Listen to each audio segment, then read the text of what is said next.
आमीन। अल्हम्दुलिल्लाहि कमा हुवा अहलो अस्सलातु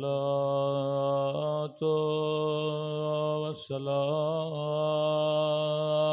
अला सय्यदिल मुरसलीन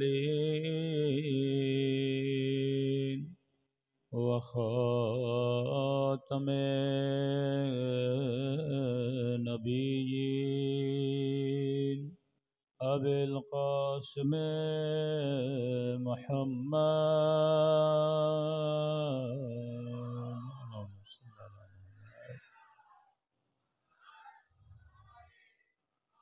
व अला आलिहि तय्यबीन ताहिरीन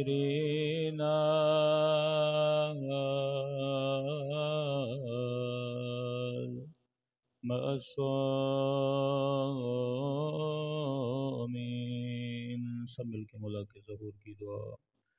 अल्लाहुम्मा कुल्ले वलीका हुज्जत इब्ने हसन सलवातुका अलैहि व अला आबाए फी हाज़िहि अस्साअ व फी कुल्लि वलिय्यन व हाफ़िज़ा व क़ाइदन व नासिरा व दलीलन व अना हत्ता तुस्किनहु अर्ज़का तवा व तुमत्तिअहु फ़ीहा तवीला बिरहमतिका या अरहमर राहिमीन। सल्लल्लाहु अलैहि वसल्लम।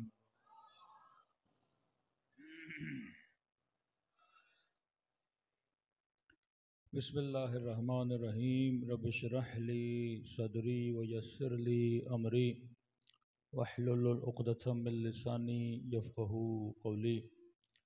अम्मा बअद फ़क़द क़ाल रसूलुल्लाह सल्लल्लाहु अलैहि वआलिहि वसल्लम इन्नल हुसैन मिस्बाहुल हुदा व सफ़ीनतुन निजात। सल्लल्लाहु पढ़े मोहम्मद व आले मोहम्मद।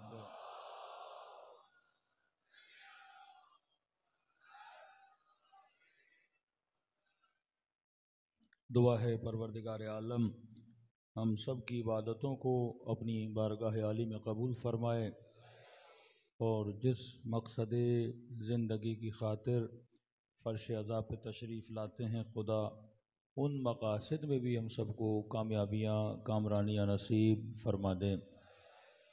मुसलसल आपकी खिदमत में अर्ज़ कर रहे हैं कि करबला एक तहज़ीब, एक मकतब, एक तहरीक का नाम है। हम किस्से कहानियाँ सुनने के लिए सिर्फ़ नहीं आते बल्कि उन वाक़यात से इबरत लेने के लिए आते हैं। मौला अली फरमाते हैं अक्लमंद बंदा वो है जो लोगों के तजुर्बों से फ़ायदा ले।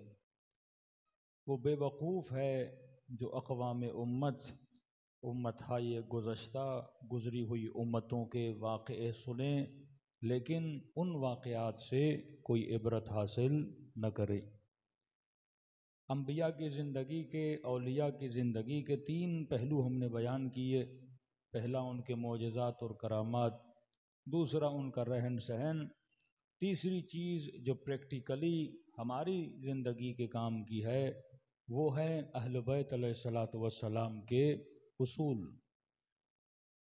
जो बारिज़ तरीन उसूल अहल बैत की ज़िंदगी में, उनकी दुआओं में, उनकी रफ्तार में, उनके किरदार में नज़र आता है वो ये है कि अहल बैत उसूल तक़वा के पाबंद थे, खौफ परवरदिगार आलम।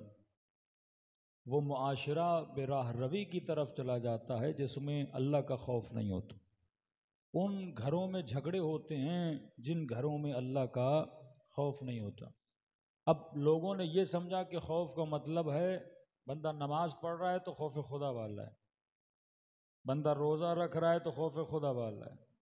हमारे यहाँ मुत्तकी उसे बोलते हैं जो 5 वक्त नमाज पढ़े, माह मुबारक के रमज़ान में रोज़े रखे, का बंदा बड़ा मुत्तकी है। तकवा इतनी महदूद नहीं जो नमाज पढ़ने पे ख़त्म हो जाए, रोज़ा रखने पे ख़त्म हो जाए, कुरान का हाफिज़ बनने पे ख़त्म हो जाए। फिर आपकी अगर ये डेफिनेशन है तकवा की तो फिर आप यही बोलोगे ना दूसरे मुसलमानों की तरह, यजीद भी नमाजी था, यजीद भी रोज़े रखता था, ये जो शिया बोलते हैं यजीद ऐसा था वैसा था, यजीद तो ऐसा नहीं था। अरे लश्कर हुसैन में भी नमाजें हो रही थीं, लश्कर यजीद में भी नमाजें हो रही थी। फिर आप खवारिज के लिए क्या बोलोगे जिनके माथों पे सजदों के निशान, जो हाफिज कुरान, मतलब इधर अली भी कुरान के हाफिज हैं, उधर वो भी हाफिज हैं, इधर अमीरुल मोमिनीन भी नमाज पढ़ रहे हैं, उधर वो भी नमाज पढ़ रहे हैं। तो क्या फरमाया? फरमाया खौफ खुदा का मतलब ये सिर्फ ज़वाहिर इबादत नहीं है, हाँ ये भी जुज़ हैं लेकिन कुल नहीं है। खौफ खुदा रखने की कुछ निशानियां हैं। पहली अल्लाह के खौफ रखने की निशानी हमने बताई कि जो बंदा अल्लाह का खौफ रखता है वो खुदा को नाजिर मानता है। मतलब उस बंदे के अंदर रियाकारी नहीं होती, मतलब वो बंदा सिर्फ लोगों के सामने नमाजी नहीं होता, वो हर लम्हा अलानियतम व सिर्रा, जो लोगों के सामने भी अल्लाह का खौफ रखता है और जब तन्हाई में जाता है वहाँ पर भी परवरदिगार आलम का खौफ रखता है। पहली निशानी खौफ खुदा की कि बंदा खुदा को ना, यानी ये बावर बन जाए, ये तेरा अकीदा बन जाए कि एक कैमरा इलाही है, एक अल्लाह की दूरबीन है, एक खुदा का कैमरा है जो 24 घंटा मुझे देख रहा है। हम खुदा को मानते तो हैं पर अल्लाह को महसूस नहीं करते हैं। हम खुदा को मानते तो हैं पर खुदा के हुजूर को नहीं मानते, ये सबसे बड़ा मसला है। इमाम ज़माना को मान रहे हैं पर हुजूर को नहीं मान रहे हैं। हुजूर इमाम, फिजिकल उसके वजूद को कि मैं महसूस करूं मेरे सामने। इमाम हुसैन फरमाते हैं इलाही अक्शा कमा तरा, परवरदिगारा हुसैन तेरी इबादत ऐसे करता है जैसे हुसैन तुझे देख रहा है। दुआ अरफा का जुमला है ना, ऐसे हुसैन के वजूद में खुशू परवरदिगार आलम है। ये बात नहीं है, इमाम फरमाते वाक़अन फरमाते मैं ऐसे इबादत कर रहा हूं जैसे मैं तुझे देख रहा हूं, क्योंकि ये हमारा वजूद मटीरियल है। हम जब तक किसी चीज़ को देखें नहीं तब तक उसको महसूस नहीं करते। अब ये हमारी मजबूरी है क्योंकि हम आलम मादा और मटीरियल इस दुनिया में रहते हैं, तो चीज़ों को देखने के बाद महसूस करते हैं। तभी खुदा कुरान में बार बार चीज़ों को समझाने के लिए मिसालें हमें ऐसी देता है।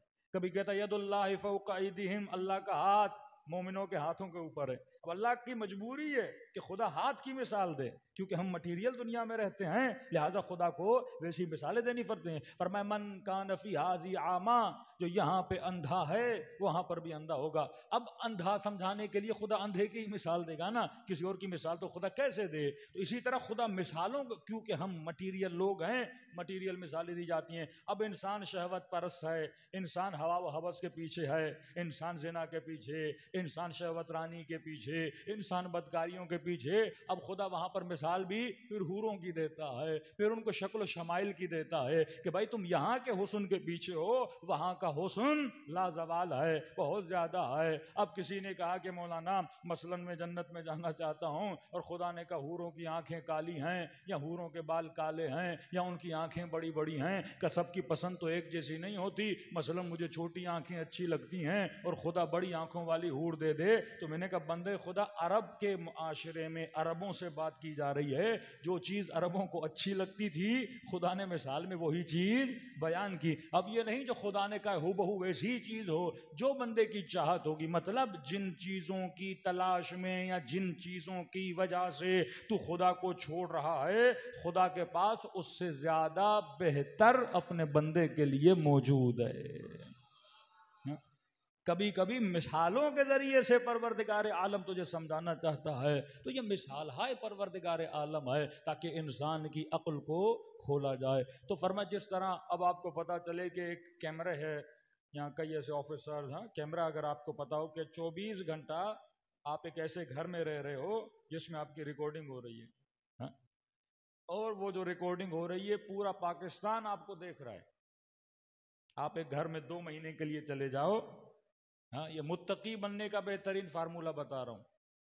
2 महीना आपको किसी ऐसे घर में डाला जाए और आपको पता हो कि हर एंगल में कैमरा लगा हुआ है और पूरा पाकिस्तान मुझे देख रहा है।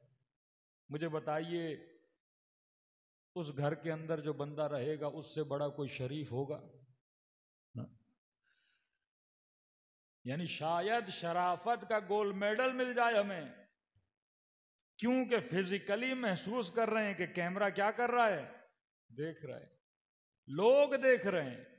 पर मैं यही ईमान अगर परवरदिगार आलम पर आ जाए कि खुदा नाजिर है, बावर करो, यकीन करो, और बार बार कहता यौम तुबला सराइर, ऐ मेरे बंदे कयामत के दिन लोगों के असरार खुल जाएंगे।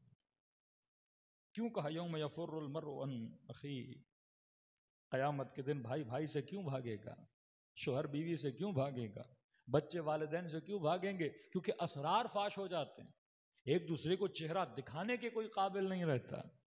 हाँ, बहुत बड़े आलिम दीन का मैंने पहले दिन सुनाया था ना, उसी से किसी ने पूछा कि क़िबला अगर आपको पता चल जाए कि आज या परसों आपकी रूह कब्ज कर दी जाएगी और आप दुनिया से चले जाएंगे, तो आप जिंदगी कैसे गुजारेंगे, या आप क्या करेंगे ऐसा काम?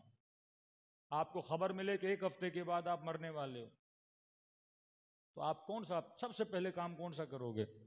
तो उन्होंने कहा कि मेरे लाल मैं वही करूंगा जो आज तक करता हुआ आ रहा था। ये होती अली वाले की जिंदगी। ये नहीं बंदा बीमार हो जाए फिर अल्लाह का कुर्ब, हाँ, खुदा न खास्ता आप कैंसर के मरीज हो, 6 महीने बस आपके पास हैं, अब इससे बड़ा कोई मुत्तकी न हो। या नहीं देखे अब बूढ़ा हो गया हूं 50 साल के बाद, रिटायरमेंट के बाद, नहीं, फरमाया अली वाला जब से बालिग हुआ, उससे पहले लेकिन जब से बालिग हुआ चीज़ें क्योंकि वाजिब हो जाती हैं, शऊर आला तरीन मंजिल पे आने की कोशिशें करता है, जब से बालिग हुआ तब से परवरदिगार आलम को नाजिर मानता है। अगर नाजिर मानने का ईमान तेरे वजूद में है तो समझो तेरे वजूद में खौफ परवरदिगार आलम है। सल्लल्लाहु अलैहि मोहम्मद वाले मोहम्मद।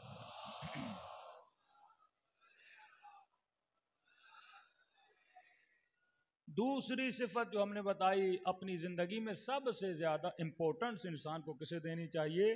परवरदिगार आलम, जिसकी मैंने आयत भी पढ़ी, रसूल खुदा का वो वाक़या भी सुनाया।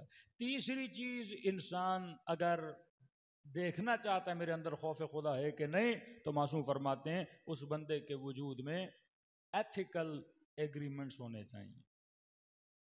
हाँ? वो मोमिन नहीं हो सकता जो अपने हमसाये के साथ बदरफ्तारी करे, वो मोमिन नहीं हो सकता जो अपने कुली के साथ बदरफ्तारी करे, वो मोमिन नहीं हो सकता जो अपने मोमिन भाई का बुग़्ज़ अपने दिल में रखे। ये निशानी है। अगर सोशली तेरा अखलाक अच्छा नहीं तो तेरे अंदर खौफ परवरदिगारे आलम नहीं। कल मैंने एक चिड़िया की मिसाल दी थी ना, सोशली अखलाक तो लोगों के साथ, लेकिन खुदा कहता है अगर तेरा अखलाक एनिमल्स के साथ, हैवानों के साथ भी अच्छा नहीं, मतलब तेरे अंदर खौफ परवरदिगारे आलम नहीं है। लेकिन हमारा मुआशरा कैसा है, जिस दीवार पे लिखा होता है कचरा फेंकना मना है, वहीं पे जाके हम कचरा रख के आते हैं। ये हमारा मुआशरा। जब मुआशरे में अखलाकियात ना हो फिर फायदा क्या? पार्लियामेंट में इतना बड़ा लिखा जाए ला इलाहा इल्लल्लाह मुहम्मदुर रसूलुल्लाह, हाँ? सुप्रीम कोर्ट के बाहर लिखा होता है इदलू बिल क़िस्त, अदालत के साथ फैसले करो। अल्हम्दुलिल्लाह कितने फैसले अदालत के साथ होते हैं। मतलब हम लिखते हैं, ये अजीब निफाक है। हम लिखते कुछ हैं, करते कुछ हैं, बोलते कुछ हैं, होते कुछ हैं, पर मैं ये मुसलमान हो ही नहीं सकता। कुलू वशरबू वला तुसरिफू, खाओ पियो पर इसराफ न करो। और खुदा क्या नेमत दे, इस कराची में हर बंदा हर दूसरी दुकान से मिनरल वाटर खरीद रहा है।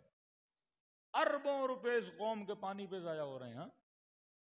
और खुदा फिल्टर करके समंदरों के पानियों को उठा के आसमानों से हजारों गैलन की तादाद में जमीन पे बरसा रहा है, पर बंदा उस पानी को क्या कर देता है, जाया कर देता। ये बेवकूफ कौमों की निशानियां। ये मुल्क क्यों मुल्क तरक्की नहीं करते? दुनिया के किसी भी मुल्क में जाएं, उन्होंने बारिश के पानी के लिए एक अलग सिस्टम बनाया हुआ है। आज भी कोई मोमिन बता रहा था, मौलाना अंग्रेजों के जमाने में सदर में अभी भी वो कुएं बने हुए हैं जहां पे पानी जमा होता है। तो सिर्फ ला इलाहा इल्लल्लाह कहने से कौमें महज़्ज़ब थोड़ी होती हैं। सिर्फ मोहम्मद रसूलुल्लाह कहने से कौमें महज़्ज़ब थोड़ी होती हैं। सिर्फ नबी की जुल्फें रखने से कौमें महज़्ज़ब थोड़ी होती हैं। सिर्फ मिसवाक देने से कौमें महज़्ज़ब थोड़ी होती हैं। सिर्फ नाम अली लेने से कौमें महज़्ज़ब थोड़ी होती हैं। जब तक तू अपने ब्रेन को, अपने दिमाग को, वो उसूल जो है, तो कुलू वशरबू वला तुसरिफू, खाओ पियो, ये इसराफ नहीं है तो क्या है? सारा बारिश का पानी नालियों में और साथ में समंदर के साथ मिल जाए, मतलब इतनी सिस्टम। अब जाहिर है ये सिस्टम एक वर्क कर रहा है ना। सूरज आए, उसकी गर्मी बरसे और दरिया पे पड़े और वो पानी भाप बन के ऊपर जाए और अल्लाह की हवाएं उस पानी को लेते हुए फिल्टर करके मीठा बना के जमीन पे फेंके, हम फिर वो सारा दरिया में फेंक दें। बेवकूफ लोगों की निशानी। अल्लाह कह रहा मीठा पानी बना के दे रहा हूं, लेकिन हम जमीनों में बोर लगा लगा के जमीनों की जड़ों को खुश्क करके अपनी फसलों को भी तबाह और बर्बाद कर रहे हैं। जबकि ये बारिश का पानी इंसानों के पीने के लिए है। जबकि कितनी हदीसें हैं कि बारिश के पानी में अल्लाह ने शफा भी रखी है, यानी ये शफा है तुम्हारे बदन के लिए। हम उसी पानी को नालियों में डालते हैं। तब जब मुआशरे में हकीकतन उसूल इस्लाम को फॉलो न किया जाए तो माशरा तबाही और बर्बादी की तरफ चला जाता है। तो तीसरा, ये खौफ खुदा नहीं है, तीसरा खौफ खुदा की निशानी यह है कि इंसान के अंदर अखलाक हो। चौथी चीज हमने कल उसका थोड़ा जिक्र किया। चौथी चीज क्या है? फरमाया वनहन नफ्स अनिल हवा। जिस बंदे के अंदर हवा परस्ती है, हवसबाज बंदा कभी खौफ खुदा वाला नहीं होता। वनहन नफ्स अनिल हवा, ये नहीं कहा कि नफ्स को गुनाह से रोका, नहीं। गुनाह तो खुल्लम खुल्ली एक बात है, बंदे को गुनाह नहीं करना। अल्लाह कहता नहीं, खौफ खुदा रखने वाला बंदा हवसबाज नहीं होता। अमीरुल मोमिनीन अली इब्न अबी तालिब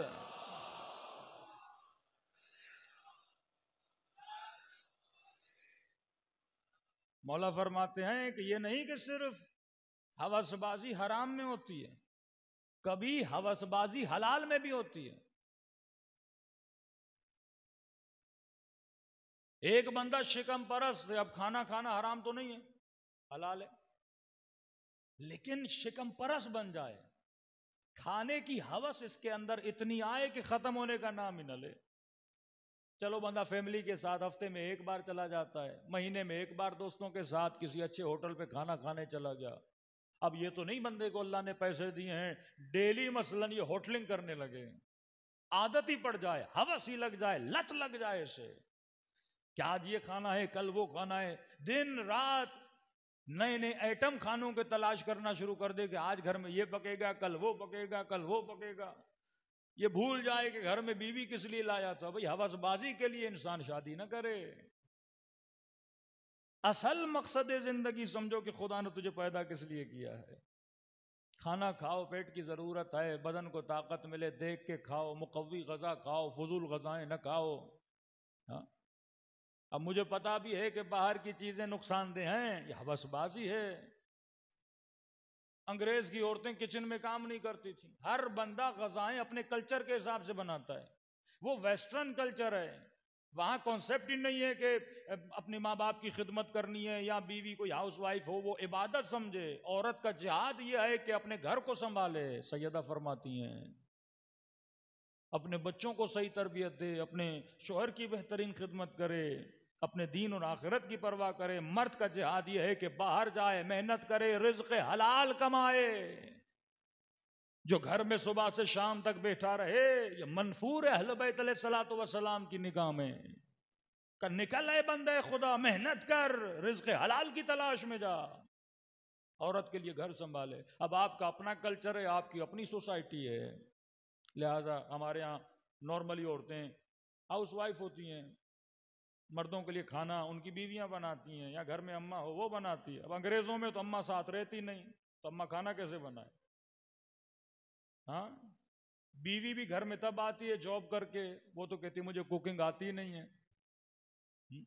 पहले माएँ मेहनत करती थी, बेटियों को सिलाई सिखाती थी, कुकिंग सिखाती थी, ताकि ये किसी और की मोहताज न रहे। हाँ, अब फखरिया तौर पे नहीं हमारी बेटी तो पढ़ी लिखी है, इसे कुछ पकाना नहीं आता, पर है किस काम की भाई?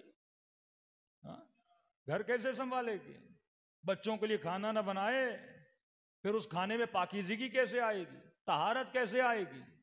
फिर पकाते वक्त बिस्मिल्लाह कौन पढ़ेगा, अल्हम्दुलिल्लाह कौन पढ़ेगा? हाँ, इन्हीं लुक़मों से मोहब्बत औलाद के वजूद में जाती है। अब बेटा, मसलन पिछले ज़माने में औलादें जब परदेश जाती थीं तो कहते थे हमें अम्मी का खाना याद आ रहा है। अब वो जो पूरी ज़िंदगी पिज़्ज़ा खाएगा, उसको खाक माँ का खाना याद आएगा। वो तो यही बोलेगा कराची की निहारी याद आ रही है और बिरयानी याद आ रही है। आपका अपना कल्चर था, एक मुस्लिम सोसाइटी, एक मुस्लिम कल्चर कि जिसमें घर में खाना। अब अंग्रेज की औरतें, माँ तो होती नहीं, वालिद तो होता नहीं, सारे अलग हो जाते हैं, औरतें काम करती हैं, घर में कोई पकाने वाला नहीं होता, लिहाजा उन्होंने खाने बनाए और नाम क्या रखा? फास्ट फूड, जल्दी वाला खाना। मतलब पकाने में देर न लगे, फिलफोर फ्रिज से निकाला। ओवन भी इसीलिए बनाया ना, माइक्रो क्यों बनाया? ताकि उसमें डालें, और वो भी मिनट्स रखे होते हैं, 8 मिनट्स में खाना गर्म। हाँ? अब वो खाना पेट में गया। अब जाहिर है अल्लाह ने पेट का एक सिस्टम बनाया, ये भी 3 घंटे 4 घंटे लगाता है खाने को हजम करने में। का नहीं, हजम भी हमें फास्ट करवाना है, टाइम थोड़ी है। उसके लिए फिर कोक बना दी, पेप्सी बना दी, एक तो ऊपर से बर्गर डाल दिया, पिज्जा डाल दिया, ऊपर से कोक भी डाल दी, और पूरे माशरा बीमार भी हो गया। अब जब बदन सालिम नहीं तो फिक्र सालिम कैसे होगी?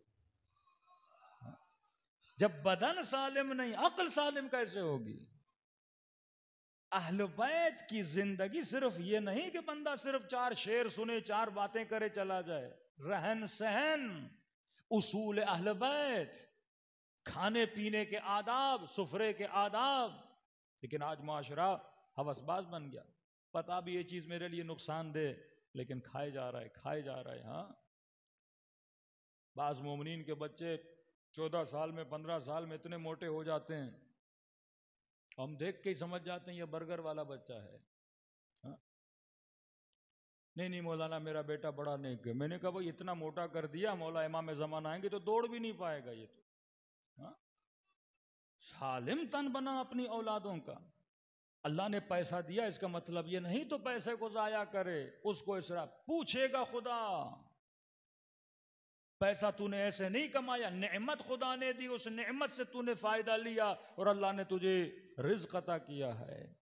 तो जिंदगी में हवसबाज बंदा, अब यह हवस शिकम परस्ती कि मौला अली अपने दुश्मन को कहते थे ना ये शिकम परस्त है, और कहा खुदा तुझे खा खा कर ही मौत दे। और यही हुआ, उसने इतना खाया अपने पेट की वजह से मर गया। उसको एक बीमारी हो गई थी, नहीं खाता था, उसे सुकून नहीं मिलता था। हाँ? ये बद्दुआ है, अहले बैत है, शिकम परस्ती बद्दुआ है। कई ऐसे लोग नमाजी तहज्जुद गुज़ार, लेकिन उनकी कमजोरी क्या होती है? शिकम। और अफसोस से माशरे में जिन मौलवियों को, अवाम को तज़किये नफ्स का दर्स देना था, और आज माशरे में सबसे ज्यादा पेटू मौलवी माना जाता है। पूरा साइकिल उल्टा चल रहा है कि जिन्हें शिकम परस्त नहीं होना वो शिकम परस्त हैं, जिन्हें हवा वो हवस का मुरीद नहीं होना वही हवा वो हवस के मुरीद बनते हैं, जिन हुक्मरानों को आदिल होना चाहिए वही जालिम हो जाते हैं, जिस कुर्सी पे बंदे ने कजावत करनी है वही रिश्वत लेके गलत फैसले कर देता है। पूरा साइकिल गलत चल रहा है। ये दूरी है अहले बैत अलैहिस्सलातो व सलाम के उसूलों से। कहते हैं एक जवान एक मौलाना के पास आया, मजलिसों की बरकत बता रहा हूँ, क़िबला अलियादु बिल्लाह, इंसान है, गुनहगार है, मुख्तलिफ ख़ताओं और गुनाहों में मुब्तला है। कहा कि मुझे नशे की आदत है, शराब की आदत, हाँ मैं छोड़ना चाहता हूँ, क्या करूँ? छूट नहीं रही शराब।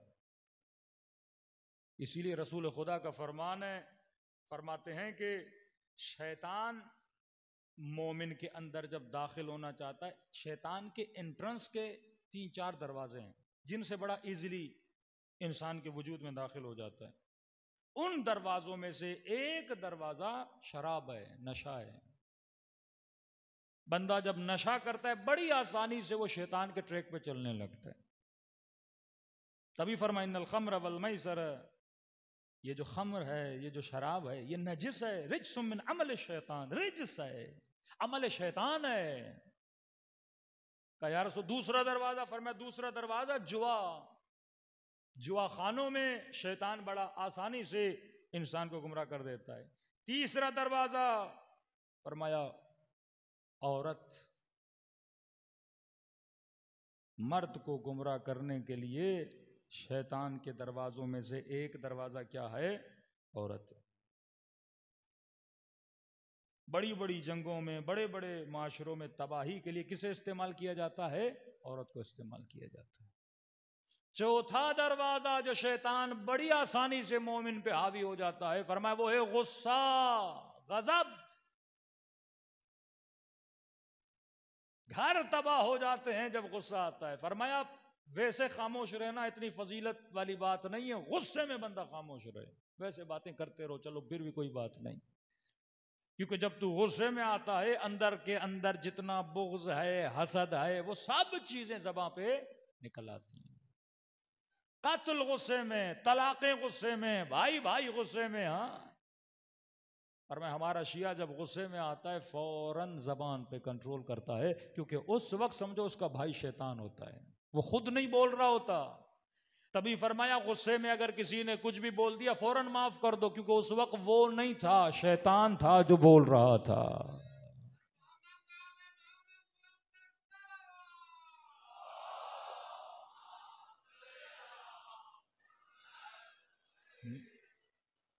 गुस्से में इंसान सब बोल देता है।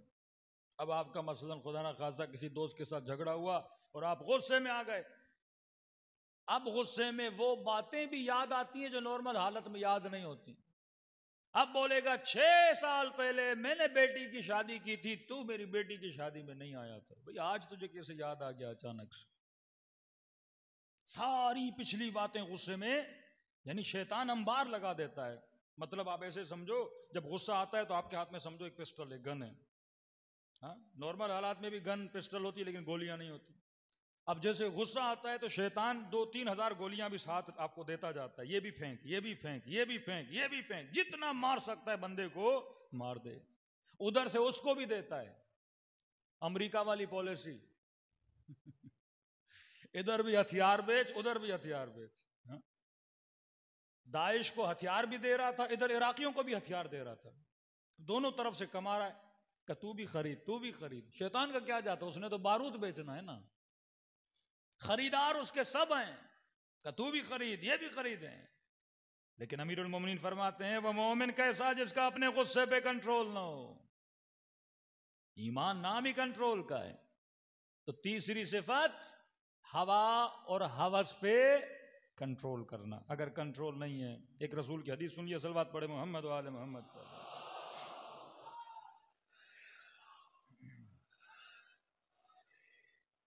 शेख अब्बास कुम्मी हदीस नकल करते हैं सफीनतुल बिहार में, नबी फरमाते हैं बी उनज़िरतुम। अब उम्मत में हम जो 5 हैं अहले बैत रसूल, हर किसी की एक ड्यूटी है। फरमाते हैं बी उनज़िरतुम, मुझ रसूल से तुम लोगों ने इंजार सुना।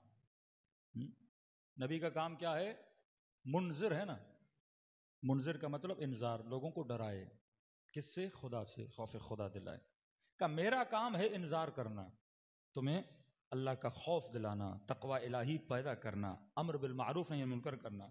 बे अलियन इहतदैतुम, मेरे बाद अगर तुम्हें हिदायत मिलेगी तो अली के रास्ते को देखकर हिदायत मिलेगी, मुझसे इंजार मिलेगा। अब मेरे बाद इंजार करने वाले कितने भी हैं, लेकिन उनसे हिदायत नहीं मिलेगी। रसूल खुदा दुनिया से जा रहे हैं, लाखों खतीब आए मेंबर पे, बोले ये करो ये करो ये न करो। जैसे आज मुसलमानों में कई खतीब हैं, इंजार करते हैं, अम्र बिल मारूफ करते हैं, लेकिन हिदायत नहीं मिलेगी। मुझसे बेहतरीन इंजार मिलेगा, खुदा का खौफ दिलाने वाला हूं मैं। बे अलियन इहतदैतुम, और हिदायत मिलेगी तो किसके रास्ते से? अली के रास्ते से। बिल हसने ऊती तुम बिल एहसान, हसन तुझे सिखाएगा कि लोगों के साथ नेकी कैसे करनी है, एहसान कैसे करना है, ये तुझे हसन की जिंदगी से मिलेगा। बिल हुसैन तसअदून, हुसैन का मकाम, पर मैं इंतजार करूंगा, अली के रास्ते से हिदायत है, हसन से तुझे एहसान मिलेगा। लेकिन बिल हुसैन तसअदून, अगर तुमने ऊंचाइयों पे जाना है तो वो सीढ़ी अगर किसी इमाम की है तो हुसैन इब्न अली की सीढ़ी है।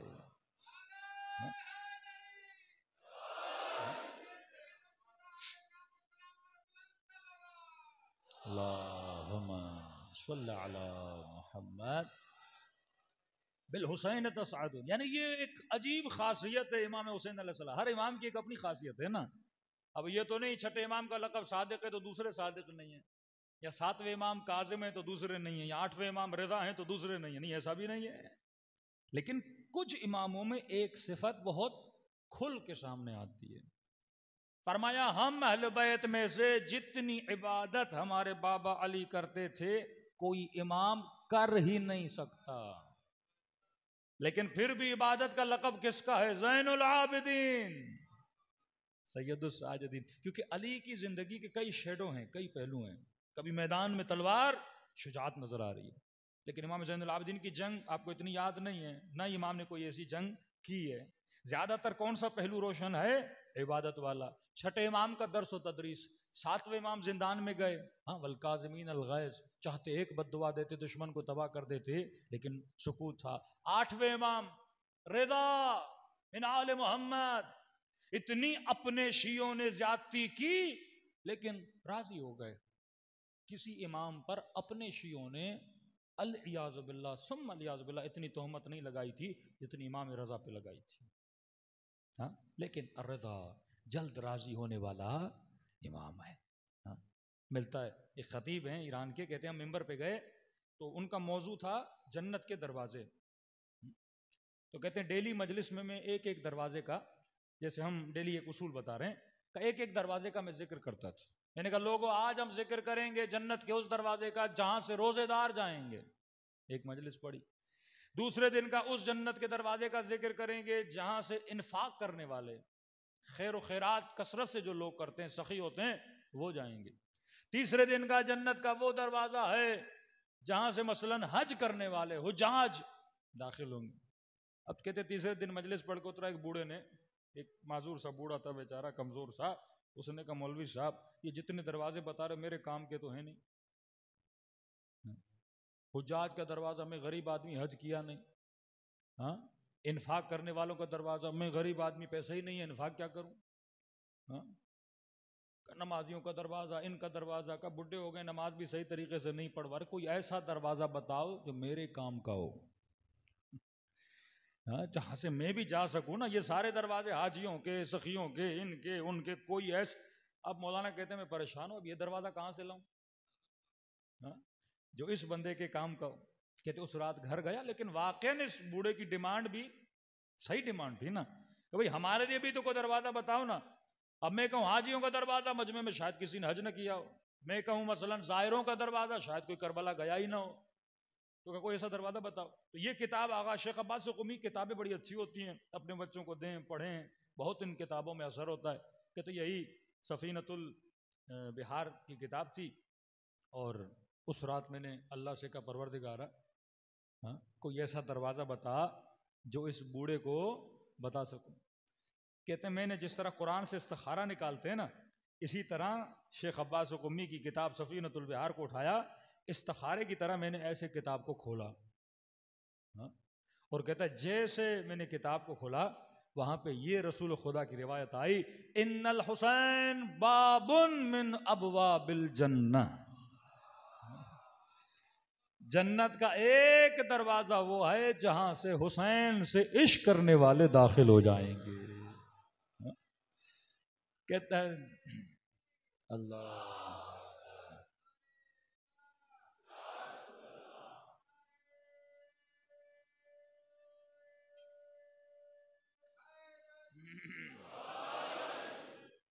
एक दरवाजा जहां से इमाम से इश्क करने वाले दाखिल होंगे। कहते अगली मजलिस में मैंने बूढ़े को बताया एक दरवाजा तेरे लिए ढूंढ के आया हूं। अब बच्चा, जवान, बूढ़ा, मर्द, औरत जितने फर्श अज़ा पे आते हैं खुदा ने इनके लिए भी एक दरवाजा बनाया हुआ है। फरमाया ये फजीलत अहले बैत जो इनके उसूलों पे चलता है खुदा ने इनके लिए। तो चौथी चीज हवा व हवस नफ्स। आज आखिरी चीज जो खौफ खुदा की निशानी है, दूसरा बहस में आज शायद कर न पाऊँ, उसमें हम कल दाखिल होंगे इंशाअल्लाह। इमाम हुसैन की ज़िंदगी का बेहतरीन उसूल जो आज के ज़माने की ज़रूरत भी है। पांचवी चीज़ खौफ खुदा के रखने की निशानियों में फरमाया इन्नल्लज़ीन क़ालू रब्बुनल्लाह सुम्मा इस्तक़ामू, जो खौफ खुदा रखते हैं उनकी एक निशानी यह है कि उनके वजूद में इस्तिकामत होती है।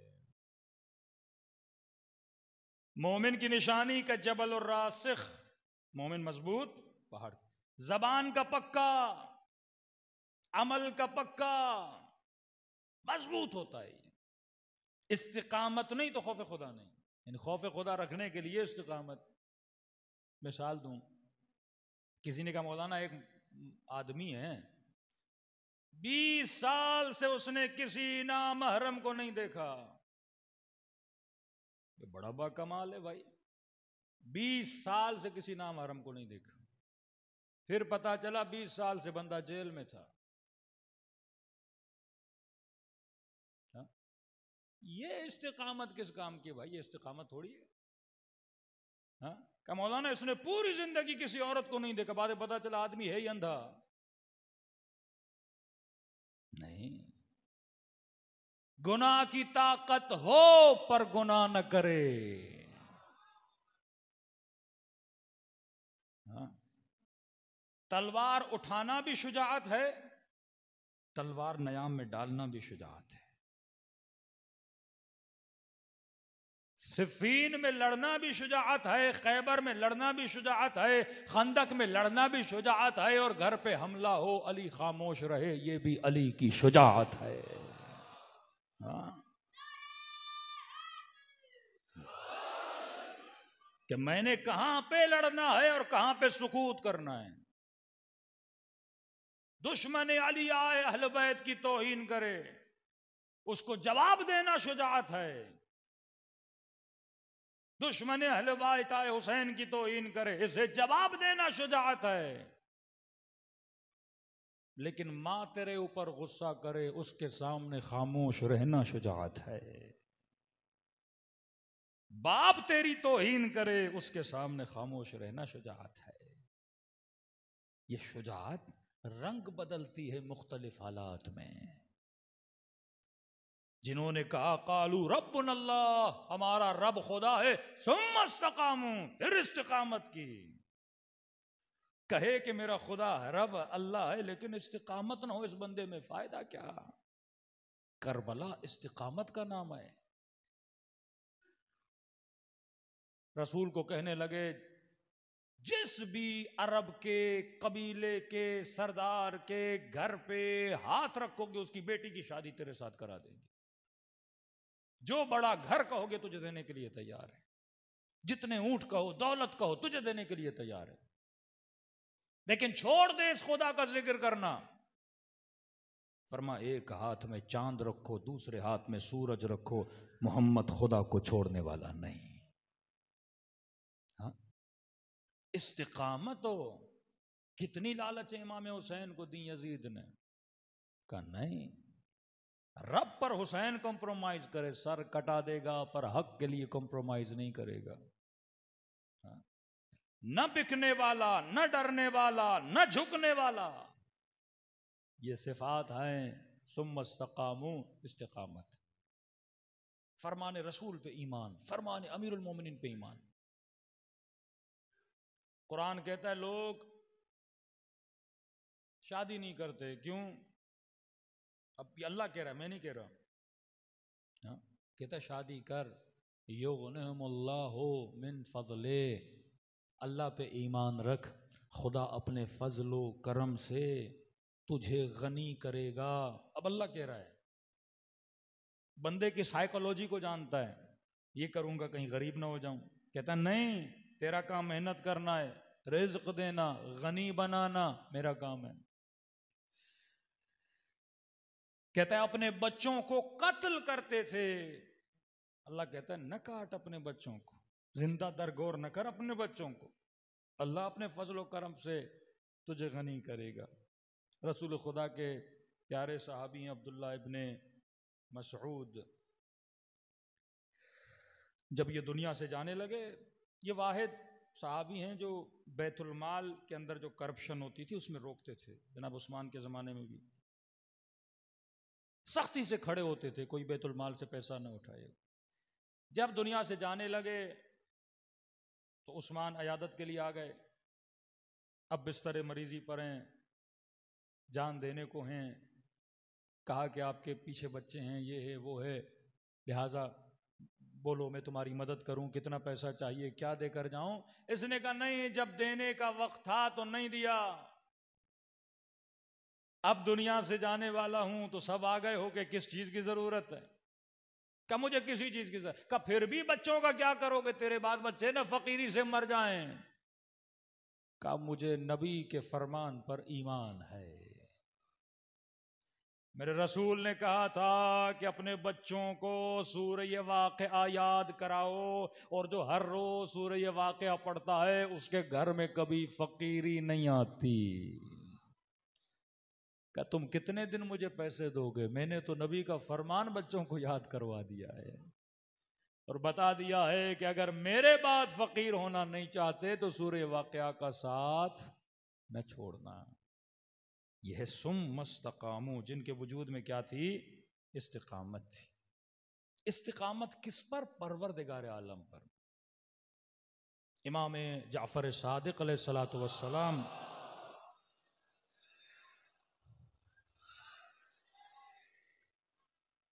इमाम के पास एक शख्स आया, या अली, इमाम के पास एक शख्स आया, मौला मैं बीमार था, फला हकीम ने मुझे ठीक कर दिया।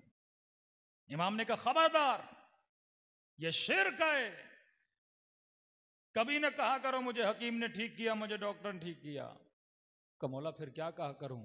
कि अगर खुदा उस हकीम को वसीला न बनाता तो मैं ठीक न होता। इस्तिकामत का मतलब यह भी है कि बंदे की तौहीद मजबूत होनी चाहिए। या वजीहन इंदल्लाह इश्फ़अ लना इंदल्लाह, ये इंद शिर्क नहीं है, इंदल्लाह।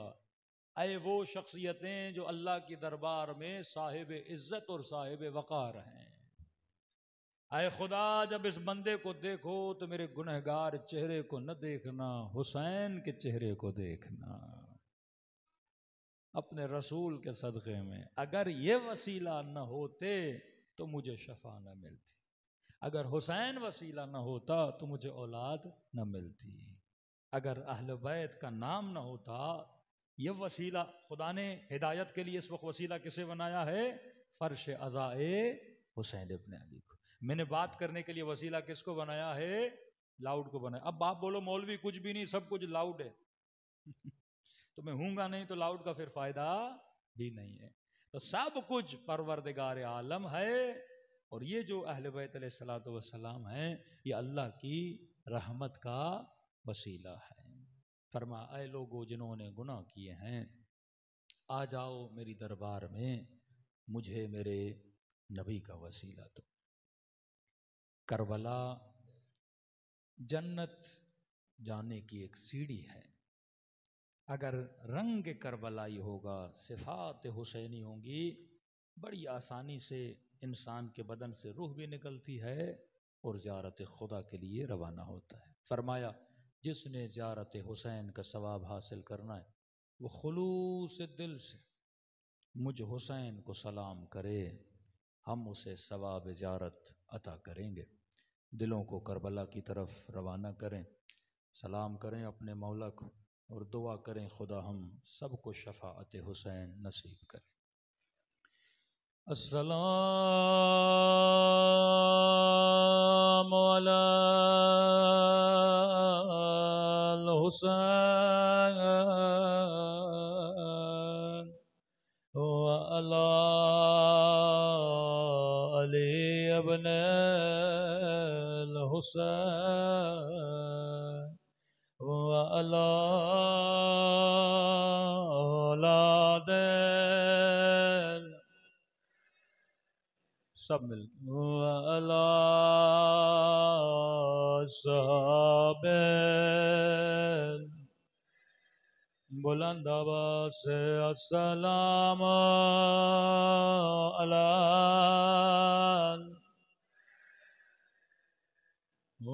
अला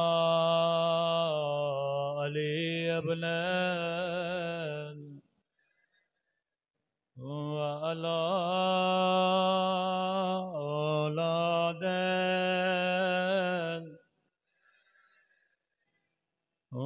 अला साहबिल बुलंद आवाज़ से अस्सलाम अला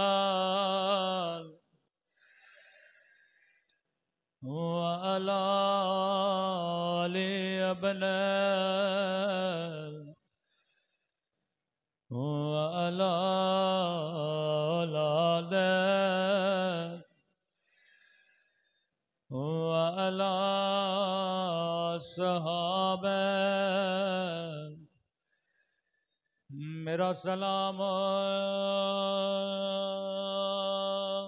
करबला के उस दर्द भरे मंजर पे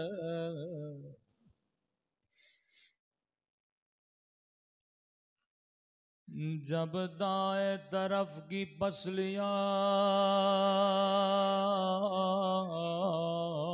बाएं तरफ चले गए,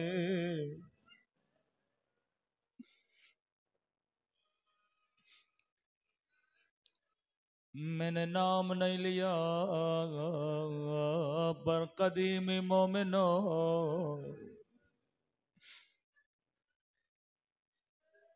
मसाइब अहल बैत में कई शहीदों की पसलियां टूटी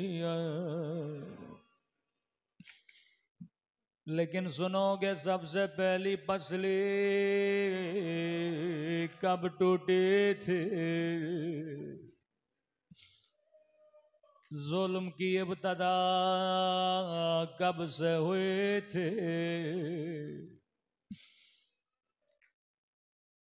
सबसे पहली पसलियां मदीने में टूटे थे।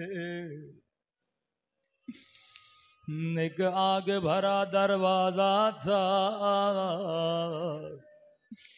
उस दरवाजे में लोहे का किला था।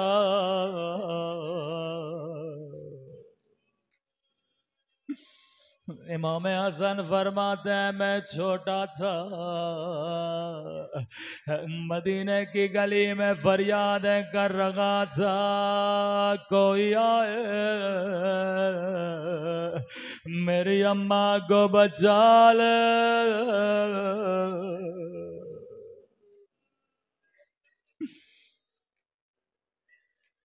जब तस्बीह भी पढ़ती थी फिजा कहती है सांस लेने में तकलीफ होती थी।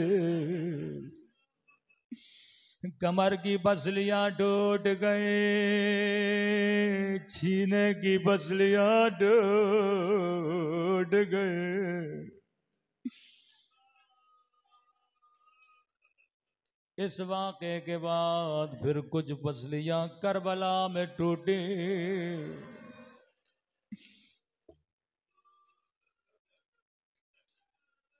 कहने लगा इब्ने साद, जब मैं घोड़े दौड़ा रहा था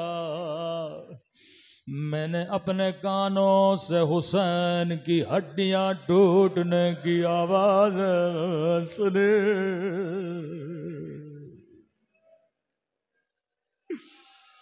मैं कुर्बान गरीब हुसैन पे।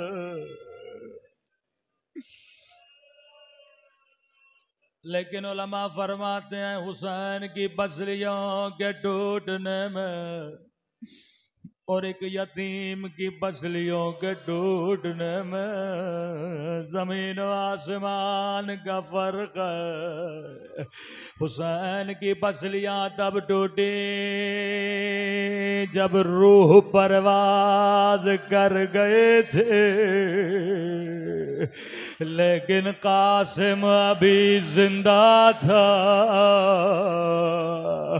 दाएं तरफ की बसलियां बाएं तरफ चले गए। घोड़े सवारों ने नेज़े लिए, दाएं तरफ के घोड़े बाएं तरफ।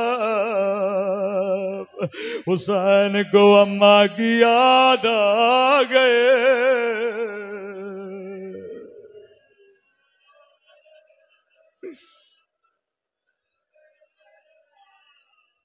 करबला का जो भी शहीद जब घोड़े से गिरा उसने इमाम हुसैन को आवाज दी, लेकिन रिवायत के जुमले आए कासिम इतने छोटे थे, बदन इतना कमजोर था। जब अब्बास ने घोड़े पे बिठाया बदन पे कोई जरा नहीं थे।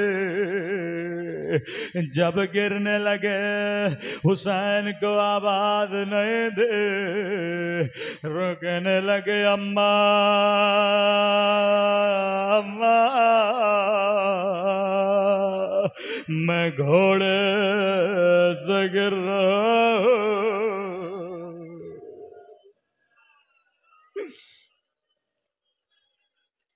बर्क की रफ्तार की तरह इमाम हुसैन कासिम के लाशे पे आना चाहते थे, लेकिन रावी कहता है हुसैन को कहीं भतीजे का लाशा नजर नहीं आया। दाई तरफ देखा कहाँ कासिम, बाई तरफ देखा कहाँ कासिम, लेकिन कहीं लाशा नजर नहीं आया। आवाज देखेगा कासिम इमाम हो मुझे लब्बैक कहो। एक मर्तबा दाई तरफ से आवाज आई जी मेरे मौला, बाई तरफ से आवाज आई जी मेरे मौला।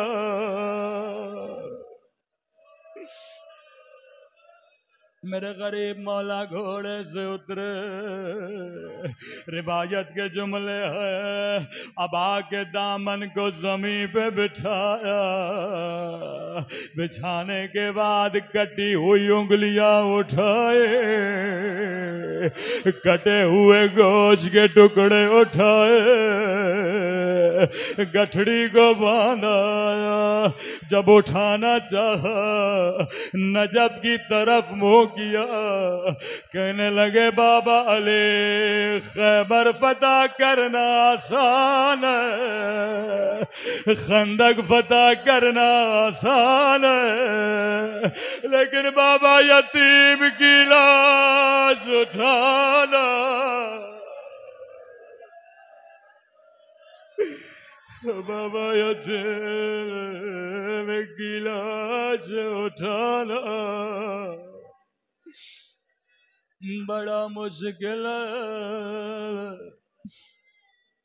गठड़ी को पीठ पे रखा, खेमे के दर पे गए, आवाज दी अम्मा फिजा जरा बहन ज़ैनब को बुलाना। माँ को न बताना। बीबी ज़ैनब खैमे के दर पे आए, फरमाया बहन ज़ैनब कासिम का लाशा लाया।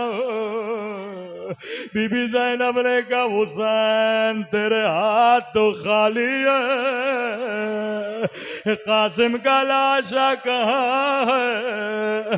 रोके कहने लगे ज़ैनब ये जो गठड़ी मेरे पीठ पे देख रही हो इसमें कासिम की लाश के टुकड़े